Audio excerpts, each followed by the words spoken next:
Hello friends, welcome to sports allrounder YouTube channel. Kabaddi தான் BK12 தான், Tamil Thalaivas press conference தான். Right, press கான்ஃபரன்ஸில் இது என்ன சொன்னாங்கன்னு பார்த்துடலாமா? வந்தார்ல அர்ஜுன் தேஷ்வால், அசிஸ்டன்ட் கோச் சுரேஷ்குமாரும். தெலுங்கு டைட்டன்ஸ்கிட்ட தோத்துட்டோம் 43-29. ரிவ்யூ ஆல்ரெடி போட்டாச்சு, பார்க்காதவங்க பார்த்துட்டு உங்களோட ஒப்பீனியனும் கொடுத்துருங்க. ஏன் தோத்தோம், எதுக்கு தோத்தோம், என்னான்னு. அதே மாதிரி காத்தால மேட்ச்சுக்கு முன்னாடி என்ன பேசினாங்களும் போட்டோம். மன்பிரீத் சிங், அஜய் தாக்கூர் அவங்களோட மேட்ச் செம்ம மேட்ச். நேற்று எத்தனை பேர் பார்த்தீங்கன்னு தெரியல, அதை பற்றியும் பேசியிருக்கோம். அவங்களோட ப்ரெஸ் கான்ஃபரன்ஸும் போட்டிருக்கோம். இன்றைக்கி வேறு ஹரியானா ஸ்டைல் கூட மேட்ச். ஆமாம், அதோட ப்ரிவியூலாம் வருது நெக்ஸ்ட்டு. இது நேற்று ப்ரெஸ் கான்ஃபரன்ஸ் முடிச்சுட்டு நேற்று கதையை நேற்று இது முடிச்சுடுவோம் இதோட. ஆச்சா, ஃபஸ்ட்டு கோச்சிட்டு என்ன கேட்டாங்கன்னு பார்ப்போம். அப்புறம் கோச் அர்ஜுன் வந்து ட்ரை பண்ணார் மேட்டில் இருக்கிறதுக்கு. பட் அவரால் மேட்லேயும் இருக்க முடியல. என்ன ஆச்சு, அவுட் ஆகிட்டே இருந்தார், டீம் வேறு தோத்துட்டீங்க. வாட் இஸ் யுவர் தாட், என்ன நினைக்கிறீங்கன்னு சுரேஷ்குமார் வருத்தமாக சொன்னார். நேச்சுரலி இருக்கும் இல்லையா, அவர் டிஃபென்ஸை டோட்டலி ஜீரோன்ட்டார். ஜீரோ பட்டம். எஸ், ஃபஸ்ட் ஹாஃபில் ஒரே ஒரு டேக்கிள் பாயிண்ட் தான் நாங்கள் எடுத்தோம். அண்ட் ரொம்ப ப்ரெஷரில் வந்துட்டோம், அதான் தோத்துட்டோம்னாரு. ஓகே, அடுத்த கேள்வி கேட்டாங்க. டீமே பார்த்தாலே அன்செட்டில்டாக இருக்குது, ஒரு கோஆர்டினேஷன் இருக்கிற மாதிரி தெரியலையேன்னு ஒருத்தர் கேட்டார். ஆமாம், இந்த வார்த்தையை அவங்க யூஸ் பண்ணாங்க, அன்செட்டில்டு அண்ட் நோ கோஆர்டினேஷன். அவர் சொன்னார், இல்லை இல்லை அப்படிலாம் இல்லை, ஐயோ தப்பாக நினச்சிட்டிங்க நீங்கள். அதான் மைண்ட் வாய்ஸ் அது. அப்படிலாம் கிடையாது. டிஃபெண்டர் ஃபெயில் ஆகிட்டாங்க ஸ்டார்டிங்லேருந்து. செகண்ட் ஹாஃபில் நல்லா ஸ்கோர் வந்தது எங்களுக்கு. பட் ஒரு சூப்பர் டேக்கில் வர பண்ணோம். நீங்கள் டிஃபென்ஸு சரியாகவே போகல அப்படின்னு சொன்னார் அவர். டிஃபென்ஸே எங்களுக்கு ஃபெயில் ஆகிடுச்சு டோட்டலான்னு. நம்ம என்ன பண்ண முடியாதுக்கு, 7 ரைடரையாக விளையாட வைக்க முடியும்? டிஃபென்ஸ் சரியாக விளையாடல, 7 பேர் ரைடர் போய் விளையாடுங்கன்னு. ஆனால் அங்கே பாருங்கள், பரத்தோட விஜய் மாலிக் எல்லாமே ஆல்ரவுண்டர், ரைடர் கம் டிஃபெண்டர். ஸ்டார்டிங்லேருந்து வராங்க, ஆஷு மாலிக். எனிவே, ஒரு பக்கம் இருக்கட்டும். இதுதான் கோச் 2 கேள்வி தான். அர்ஜுன் என்ன கேட்டாங்கன்றதுக்கு முன்னாடி நம்ம சேனல் கான்ட்ரிபியூட் பண்ணவங்களுக்கு தேங்க்ஸ் சொல்கிறோம். அது ரொம்ப ரொம்ப முக்கியம். அதனால தான் இவ்வளோ வீடியோ போட முடியுது. ஈஸ்வரமூர்த்திங்கிற ஒரு 40 rupees கான்ட்ரிபியூட் பண்ண. Thank you so much Eswaramoorthy. Friends, fans, viewers, subscribers நீங்களும் கான்ட்ரிபியூட் பண்ணிச்சிங்கன்னா லைக் டிஸ்லைக் பக்கத்தில் சூப்பர் தேங்க்னு ஒரு பட்டன். ஒரு நமக்கு 40 rupees தான் மினிமம். கம்பல்சரியில் ரிக்வஸ்ட் தான், சேனல் வச்சு யூஸ்ஃபுல்லாக இருக்கும். அடுத்த வீடியோ உங்கள் பேரை சொல்லுவோம். யூடியூப்பை உங்கள் பேர் பக்கத்தில் ப்ளூக்கரில் தேங்க்ஸ் போடுவாங்க. டெய்லி 4-5 வீடியோ உங்களுக்காக போடுறோம். அந்தளவுக்கு ரிட்டர்ன் இல்லை, ஒர்க் லோட் நிறைய போடுறோம். புரிஞ்சுப்பீங்கன்னு நினைக்கிறேன். எனிவே, விஷயத்துக்கு போயிடுவோம். அர்ஜுன் என்ன சொன்னார்னு. அப்புறம் அர்ஜுன், நீ நிறைய நேரம் பெஞ்சில் தான் உட்காந்துருந்த, சான்ஸே கிடைக்கல உனக்கு ரைடு எடுக்கிறதுக்கு. ஆஸ் அ கேப்டனாக எங்கே தவறு நடந்தது சொல்லு, ஆஸ் அ ரைடராகவும் சொல்லு அப்படின்னு கேட்டாங்க. அவர் ரொம்பவும் சோகமாக இருந்தார் நேற்று.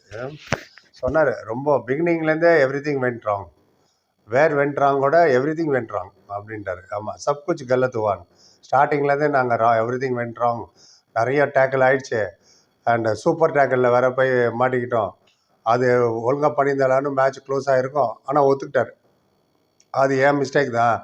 2 சூப்பர் டேக்கிள் நான் அவங்க 2 பேருக்கு போய் அவுட் ஆகிட்டேன், அங்கே நான் ஃபெயில்டுன்னாரு. அதை தான் நான் முதலே சொன்னேன். என்னோட ஒப்பீனியனே எடுத்து பாருங்கள். 2-3 நாளாக சூப்பர் டேக்கிள்லாம் பார்க்க, யாராவது ஒருத்தர் அவுட் பண்ணிட்டு வந்துடு, இன்னொருத்தர் பாக்கி இருப்பார், அவர் வரட்டும், பிடிச்சி அமுக்குங்க. இதானே ஃபார்முலா, இதானே பரத்வூடா பண்ணார். சிம்பிள் கணக்கு இது தெரியாதா? போய் யூ மும்பாய்க்கு எதிராக 5 வாட்டி அப்படி தான் மாட்டணும். திரும்ப அதே தவறு பண்ணிட்டு இருந்தா சொல்கிறாரு, அந்த இடத்துல நான் தான் தப்பு பண்ணணும்னு ஒத்துக்கிறாரு. அண்ட் டிஃபென்ஸால் ஹேண்டில் பண்ண முடியல எதிர வர ரைடர்ஸை. அண்ட் மேட்ச் ரொம்ப ஃபாஸ்ட்டாக வர ஓடிச்சா, மேட்ச்சை லீடு வர ஏறிட்டே போச்சு.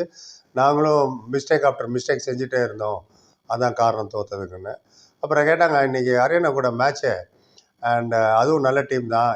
இப்போ தோற்றதுக்கப்புறம் நீங்கள் ஹரியானா கூட நாளைக்கு விளையாட போகிறீங்களா, எதாவது டீமில் சேஞ்சஸ் இருக்குமான்னு டைரெக்டாக கேட்டாங்க. டீமில் சேஞ்சஸ் இருந்தால் சொல்லணுன்னு. இப்போ சொன்னார், நாங்கள் டுடே இன்றைக்கி என்ன மிஸ்டேக் பண்ணோமோ அதெல்லாம் பார்த்துட்டு அதெல்லாம் சரி பண்ணிவிட்டு, ஹரியானாவும் ரொம்ப நல்ல டீமு, பெஸ்ட்டு டீமு. அவங்களோட வீக்னஸை பார்த்துட்டு, நம்ம வீக்னஸே நம்மளால் கரெக்ட் பண்ண முடியல, அவங்க வீக்னஸை பார்த்துட்டு அந்த வீக்னஸை கரெக்ட் பண்ண போகிறாங்களாம். ஆமாம், சொன்னார் அவர். அவங்களோட வீக்னஸ் எல்லாம் என்னென்னு பார்த்துட்டு, அவங்க மிஸ்டேக் என்னென்னு பார்த்துட்டு ஒரு ஐடியா தெரிஞ்சுட்டு வருவோம். அண்ட் ஹரியானா ஒன்றும் அன்பீட்டபிள் சைடு கிடையாது, எல்லா மேட்சும் ஜெயிக்க முடியாது, வெற்றி தோல்வி நடக்கும், அவங்களும் கண்டிப்பாக தவறுகள் பண்ணுவாங்க அப்படின்னாரு. ஓகே, இருக்கட்டும். அப்புறம் கேட்டாங்க, சவுத்துலேயே biggest derby Tamil Thalaivas versus Telugu titans match எப்போது இன்ட்ரெஸ்டிங்காகவும் ஸ்பெஷலாகவும் இருக்குது, அதுக்கு என்ன காரணம், நீ என்ன நினைக்கிறேன்னு இவர் கேட்டாங்க. சொன்னார், கபடி பேசிக்கலி சவுத்துலேருந்து ஸ்டார்ட் ஆச்சு, ஆனால் இப்போது இந்தியா ஃபுல்லாக எல்லாருமே விளையாட ஆரம்பிக்கிறாங்க. யூபி, ஹரியானா, மகாராஷ்டிராவோட டாமினன்ஸ்லாம் நிறைய வர ஆரம்பிச்சிச்சு கபடியில். எனக்கு சந்தோஷமாக இருக்குது, கபடி வளருது, இன்னும் வளரும் போக போக. அண்டு எங்களோட மேட்சஸே இப்போ அடுத்தது சென்னைக்கு மூவ் ஆக போகுது, அதுவும் இன்னும் கொஞ்சம் ரொம்ப சந்தோஷமான விஷயம் அப்படின்னாரு. அப்புறம் இன்னொருத்தர் கேட்டார், ஹரியானாக்கு எதிராக தான் நீ 75 பாயிண்ட் எடுத்திருக்க தெரியுமா? ஒவ்வொரு மேட்ச்சுக்கு 11 பாயிண்ட் உன்னோட ஆவரேஜு. இப்போ வரப்போகிற மேட்ச் எப்படி பார்க்குறேன்? இந்த ரெக்கார்டை பற்றி என்ன பார்க்குறேன்? அதுவும் இல்லாமல் பிகேஎல் 8லேருந்து தமிழ் தலைவாசி ஜெயிச்சதே இல்லை ஹரியானாட்டன்னு.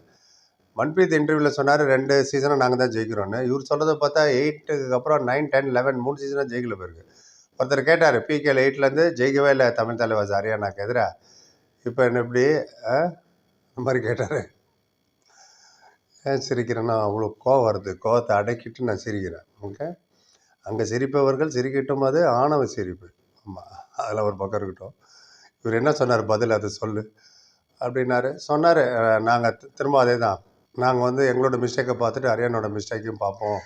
அண்ட் கோச்சு சொல்லுவார், இப்போ தான் நான் வந்து கோச் இருக்கார், கோச்சும் சொல்லுவார் எங்களுக்கு என்ன பண்ணணுன்னு. அண்ட் டீம் மேட்டுட்டு நான் கொஞ்சம் மோட்டிவேட் பண்ணணும், கொஞ்சம் நிறைய பேச வேண்டியது இருக்குது. ஹரியானா ரொம்ப நல்ல டீம் தான், எங்களுது பெஸ்ட், வி ஆர் த பெஸ்ட்டுன்னு வர சொன்னார். அம்பி பெஸ்ட்டை, வெற்றி தோல்வி சகஜம்தான். பட் இன்றைக்கி நாங்கள் தோற்றது பெரிய டிஃபீட், நான் எதிர்பார்க்கலாம் இவ்வளோ பெரிய மார்ஜினில் தோப்போன்னு. நாளைக்கு கண்டிப்பாக வீல் கிவ் அவர் பெஸ்ட், அவங்களோட பெஸ்ட் பர்ஃபார்மன்ஸை நாளைக்கு நீங்கள் பார்ப்பீங்க ஹரியானாக்கு எதிரான. நேற்று சொன்னார் அவர், அதாவது இன்றைக்கி பார்ப்போம் நைட் 9 மணிக்கு என்ன சொல்ல போகிறாங்க, எப்படி விளையாட போகிறாங்கன்னு. ப்ரிவ்யூ அண்ட் ஸ்டார்டிங் 7 மொத்தமாக ஒன்றாவே போட்டுருங்கன்னு நிறைய பேர் சொன்னீங்க. ஓகே, ஒன்றா போட்டு அடுத்தது எடுத்துகிட்டு வரேன். வேணுமா வேண்டாமான்னு இதுலேயே கமெண்ட்டில் போடுங்க. ஓகே, இதான்ப்பா இது நடந்த ப்ரெஸ் கான்ஃபரன்ஸ். நீங்கள் என்ன நினைக்கிறீங்க உங்கள் பேர் சொல்லுங்கள். பொறுப்பாக நன்றி. Like, comment, share and subscribe. Thank you so much.